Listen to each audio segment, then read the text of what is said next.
Welcome to Relate. Halo, gue Dim Smith Guy, dan hari ini gue lagi main ke dapurnya Relate. Nah, hari ini bakal seru banget. Kenapa? Karena gue bakal share ini menu yang menurut gue ini udah jadi personal buat gue. Ini adalah salah satu menu comfort food dan sangat mudah dibuat. Pastinya teman-teman di rumah juga bisa buat sendiri. Menu ini juga bisa jadi menu rekomendasi untuk menu buka puasa ataupun sahur buat kalian nanti. Kenapa menu ini mudah dan praktis? Karena menu ini bisa disiapkan dari jauh-jauh hari dan juga bahan-bahannya bisa disimpan di dalam kulkas. Nah, di depan kalian di sini udah ada nih di bowl besar nih ada soy sauce, terus ini ada kecap manis, ada lada putih, garam, saus sambal, lemon, saus tiram, di sini ada brown sugar dan juga garlic.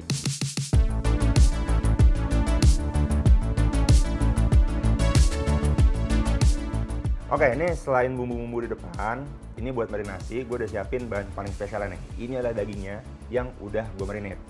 Nah, ini udah gue marinate sebelum-sebelumnya. Kenapa? Karena ini gue simpan di tempat khusus dan juga spesial. Ini bisa ngejaga bahannya tetap baik kualitasnya. Penasaran kan? Nah, ini dia nih.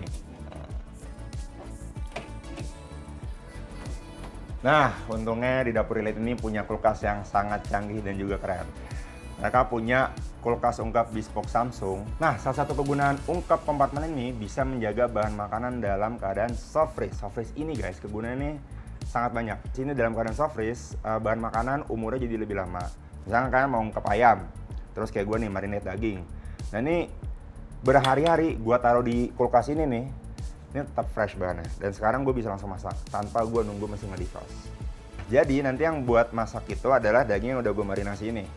Cuman, gue akan nunjukin ke kalian hari ini gimana caranya kita menyiapkan bahan-bahan ini dan kita marinate ke dagingnya. Oke? Ini sangat mudah. Nah, pertama kalian harus siapin bowl besar. Terus, ini karena kita udah takarin bahan-bahannya, ini tinggal kita tuang aja. Ini kecap manisnya kita tuangin. Oke. Guy. Yes. Apakah seorang Dim the Meat Guy setiap hari makan daging? Nah, ini pertanyaan yang sangat sakral. Kenapa nih setiap gue ketemu orang pasti gue ditanya ini nih. Jawabannya enggak. Kenapa? Karena kalau kita makan makanan yang setiap hari kita olah ya, kan karena gue kan setiap hari kan harus masak daging. Nah, jadi setelah masak daging itu gue nggak makan, gue cuma nyobain doang. Kalau gue sering makan, nanti gue jadi bosan. Kalau bosan, biasanya tuh jadi kurang kreatif dan juga kolesterol. Nah, kalau ditanya deh, gue kan suka masak daging. Menu pertama kali yang paling pertama dimasak tuh apa? Menu pertama ya. Menu pertama itu dulu itu gue terkenal akan sebenarnya pasta guy. Jadi dulu tuh sebelum Meat Guy, gue seneng banget belajar tentang pasta-pastaan. Spaghetti, fettuccine, penne. Nah, karena gue dulu suka pasta, akhirnya gue masak itu pertama tuh fettuccine carbonara. Nah, itulah menu pertama gue sebelum masak daging-dagingan.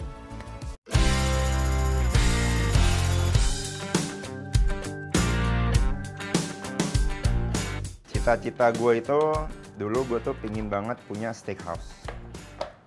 Kenapa? Karena gue tuh hobi dan passionate akan dunia perdagingan. Terus jadi Dim Smith Guy itu sebenarnya tidak sengaja. Itu karena suka masak, terus suka makan juga, terutama perdagingan. Akhirnya waktu itu ngonten pertama kali di tahun 2020 di TikTok ya awalnya ya. Terus viral deh, nggak sengaja. Akhirnya jadi kayak sekarang guys, suka ngonten dan akhirnya punya steakhouse sendiri. Nah, ini kan tadi kita udah campurin semua bahan-bahannya, udah kita tuangin. Nah, ini bahan yang nggak kalah penting, ini garlic. Jadi ini tujuannya dia untuk ngebalance dari saus-saus yang dia ini sebenarnya rasanya tuh strong. Nah, ini garlic ini dia lebih ngebalance, terus nambahin flavor juga. Dan nanti ini kita gabungin, terus kita bakal tuangin ke dagingnya. Nah, ini motongnya ini kalian boleh motong chop jadi kecil-kecil. Nggak usah terlalu rapi-rapi. Kenapa? Karena ini tujuannya kita ingin memarinasi. Nah ini fun fact, kalau misalnya kita kasih bawang juga, kita marinate, itu tuh membuat daging jadi lebih empuk. Karena ada enzim yang bekerja ketika kita marinate daging, itu ototnya dia break. Nah sehingga nanti kalau udah saya marinate, misalnya kalian marinate 4 hari, 5 hari, itu selain rasanya dia jadi lebih rich, makanan tuh jadi jauh lebih empuk. Nah makanya nih teknik marinasi ini tuh sangat penting di rumah. Apalagi pas lagi bulan puasa ini, gua saranin kalian udah harus prepare bahan dari jauh-jauh hari.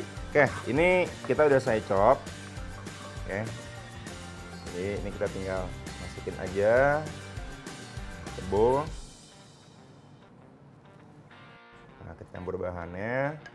Nah, nih dagingnya udah siap. Di sini gue pakai iga dan ini kualitasnya juga udah bagus. Kalian bisa ngeliat dari marblingnya, warnanya juga cerah. Dan ini by the way gue juga sebenarnya di kulkas ungkap bespoke dari Samsung juga, makanya warnanya ini masih merah banget dan fresh.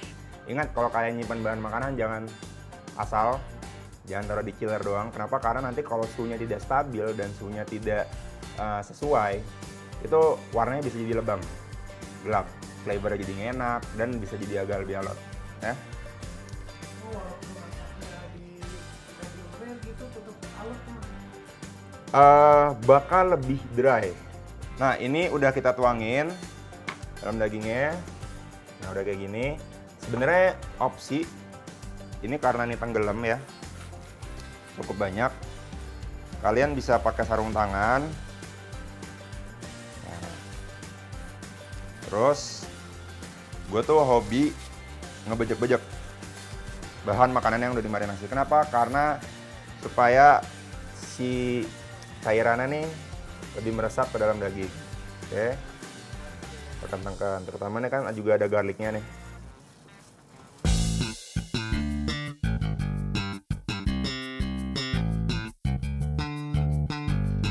Jadi kalau gue pribadi, gue tuh suka banget sama estetika. Gue suka banget sama desain. Karena dunia gue tuh di high end. Jadi gue memperhatikan setiap estetika aspek dalam rumah. Mau dari living room, dari kamar tidur, terus bahkan pintu masuk pun gue pikirin experience-nya. Nah, di sini karena gue sering banget beraktivitas dalam dapur, jadi gue harus punya dapur yang estetik. Pastinya kalau kita punya dapur yang bagus dan estetik, kita tuh jadi lebih semangat gitu dalam mengerjakan apapun. Nah, gue tuh merekomendasikan ke kalian, kalau kalian beli kulkas, ini gue rekomendasiin kulkas ungkap bespoke Samsung yang punya two-tone color. Nah ini gue juga baru lihat juga nih, ada kulkas yang warnanya tuh ada dua. Jadi ini keren dan juga estetik. Selain desain yang estetik, which itu adalah salah satu unique selling point-nya kulkas ini. Nah yang gue suka ini fiturnya, mereka tuh punya ungkap kompartemen. Yang ini juga jarang banget kulkas-kulkas lain punya. Gue juga baru tahu sebenarnya nih, ini keren banget. Suhunya di dalam ungkap kompartemen itu bisa kalian atur. Jadi kalian mau suhu minus, mau 1-4 derajat, nah itu kalian bisa atur. Nah pastinya karena ada ungkap kompartemen ini, kalian bisa mendapatkan kondisi soft freeze, dimana kalian bisa masak kapanpun. Kondisi soft freeze ini kalian bisa mencapai suhu sampai dengan minus 4 derajat. Jadi artinya bahan makanan kalian tetap fresh dan kualitasnya tetap terjaga. Nah sekarang dagingnya kita wrap dulu.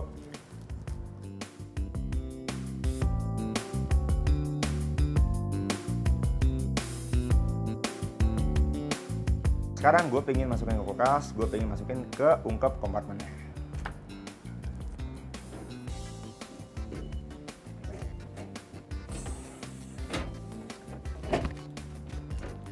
Alright, udah kita masukin dan sekarang gue pengen rekomendasiin kalian, ini salah satu, ini alat masak favorit gue juga. Nah ini adalah bespoke microwave dari Samsung. Nah kenapa gue suka banget sama microwave ini? Karena desain yang minimalis dan juga estetik. Plus ini kegunaannya juga multifungsi guys. Selain ini juga bisa untuk memasak, ini juga bisa untuk memanggang. Jadi buat gua itu adalah nilai yang sangat baik. Paling penting ini microwave ini guys, alat masak itu selain estetik, looks-nya, tentunya juga harus fungsinya dan juga kegunaannya guys. Nah makanya bespoke Samsung ini sangat krusial ada di rumah kalian. Tentunya juga buat gue. tadi kan gue udah bahas tentang estetika, kegunaan, dan juga listrik. Nah, listrik nih paling penting nih. Kenapa? Karena kalian harus mikirin juga, ini kira-kira hemat nggak ya listriknya? Tenang aja guys, ini kulkas ungkap bespoke ini juga memiliki fitur AI Energy Mode yang bisa kalian kontrol dari aplikasi SmartThings di smartphone kalian. Mantap kan? Nah, ini pastinya ditunggu-tunggu teman semua, saatnya kita masak. Sip, ini udah api terkecil. Kenapa apinya harus kecil? Karena ini kan kita udah marinate. Ini kan keadaannya kan basah. Jadi kita nggak mau dia nanti cepet gosong. Jadi chill aja masaknya, nggak usah buru-buru. Padahal memang kalau kita masak daging itu sebenarnya yang bagus itu harus api besar. Karena kalau apinya besar, kita bisa dapat permukaan yang lebih crunchy. Teksturnya lebih asik lagi.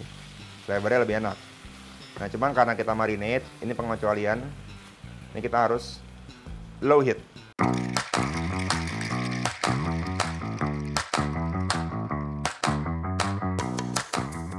Caranya masak daging biar empuk.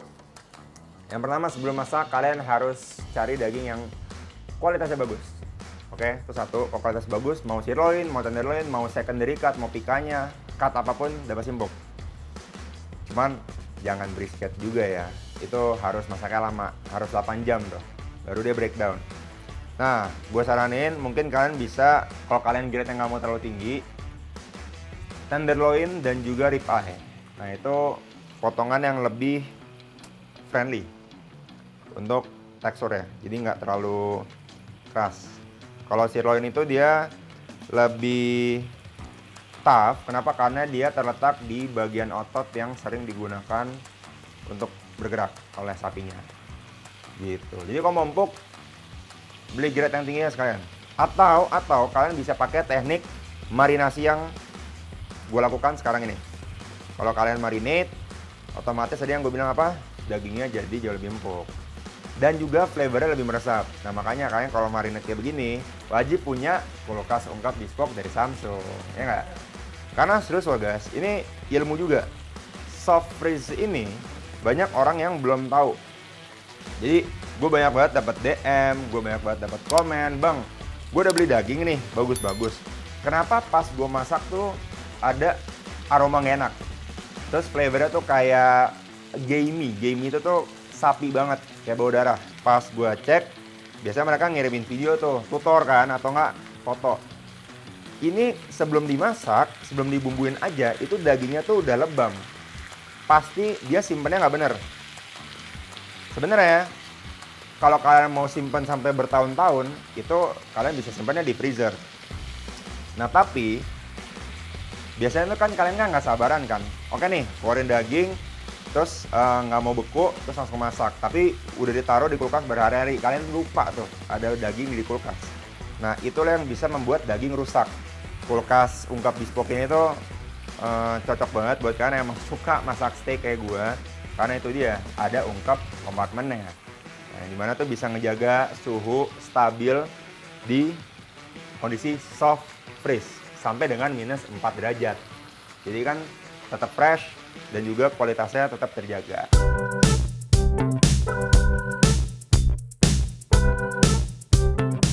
Gue belajar dari manapun, gue nggak pernah sekolah kuliner.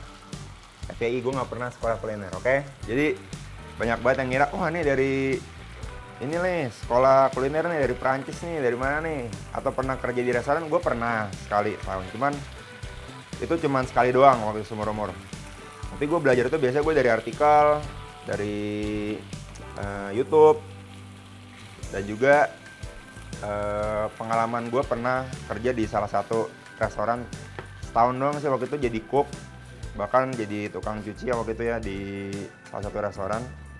Akhirnya hobi dan passion dari situ berkembang. Itu tahun 2014 kalau nggak salah. Oke guys, ini tips sedikit. Jadi setelah kalian masak dagingnya udah matang, nggak perlu lama-lama karena kan dagingnya tipis. Kan kita ada bawang putih tadi di air kan. Nah, ini kita bisa sear sebentar, low heat, nggak usah direct ke api. Jadi dia biar agak lebih matang dan lebih lembek. Nah, lebih enak juga.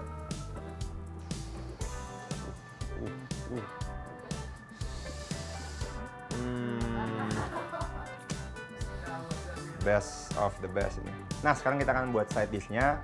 Ini gue pengen masak French fries. Tapi ini simpel banget. Lihat ya. Nah, kita ambil dulu kentangnya dari kulkas. Ini kentangnya. Nah, sekarang kita akan masak di bespoke microwave. Nah, ambil dulu. Nah, taruh di sini.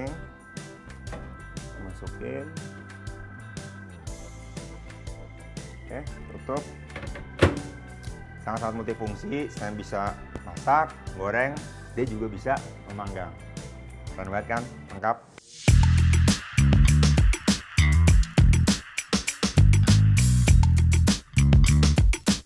Dan sekarang gue pingin masak lagi daging yang di sini nih. Ini kan masih ada sisa yang masih dimarinate. Kita akan masak lagi, oke?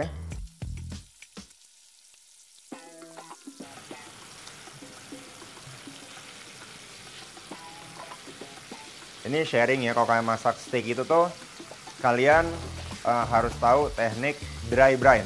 Nah, ini tips yang gue sering bagiin juga ke kalian yang pingin steak itu sempurna hasilnya. Jadi dry brine itu adalah kalian bumbuin pakai garam aja steaknya, terus kalian masukin ke dalam kulkas semalaman 24 jam deh. Kenapa? Karena permukaan steak itu nanti dia jadi kering. Terus ketika kalian bisa dapat permukaan yang kering itu, kalian bisa dapat crust yang lebih mudah.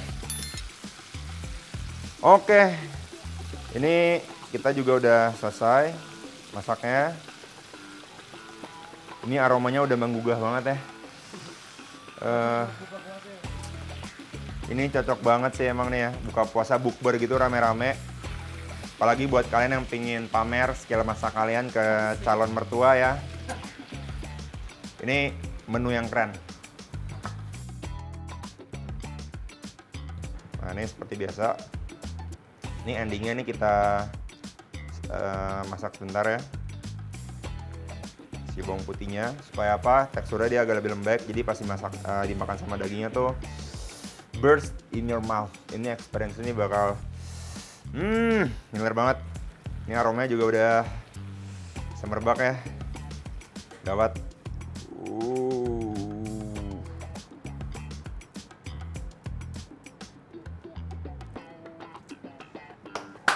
Alright, that's it. Sekarang kita tinggal tunggu kentangnya matang. Wah, pas banget. Udah jadi guys kentang kita. Oke, kita keluarin. Wah, ini aromanya nikmat banget. Wih, lihat guys, hasilnya bagus banget ya. Oh, terus ini crispy lagi. Oke, ini tadi kita masaknya juga tanpa minyak, jadi ini juga lebih sehat ya. Hasilnya juga bagus dan aromanya juga enak. Sekarang kita plating dulu. Oke, kentang udah jadi, dagingnya juga udah. Kita plating yang cantik tuh. Wah, ini pas banget nih ya nih buat yang punya agenda bukber ya. Ini cocok banget untuk kalian masak di rumah. Nah, ini terakhir gue akan kasih garnish. Ini adalah daun bawang opsional. Kalau kalian suka, kalian boleh tambahin. Oke, cukup. Oke guys, jadi kita udah selesai tadi masak kentang, daging, udah siap. Terus ini juga kita masak kentangnya, hasilnya bagus banget ya. Menu ini gue kasih nama Iga Asam Manis Berkah Ramadan. Gimana? Keren ya? Nah, kenapa gue kasih nama itu? Karena sesuai dengan konsep menunya guys, mudah dan juga praktis. Jadi kalau kalian recook di rumah, mudah banget. Nah, apalagi buat kalian prepare menu untuk buka puasa dan juga sahur, ini tepat banget. So, thank you yang udah nontonin dari tadi gue masak dan juga sharing tips-tips mengenai dunia perdagingan dan juga gimana cara mengolah daging yang baik. Dan juga thank you yang udah dengerin tips rekomendasi rumah yang baik ala gue dan juga alat masak apa aja yang harus kalian punya di rumah. Karena itu sangat penting buat kalian. Oke? So, jangan lupa like, share, and comment. Next harus masak apa lagi. Dan juga yang paling penting, subscribe. Oke? Gua Dean Smith Guy. Salam daging. Bye.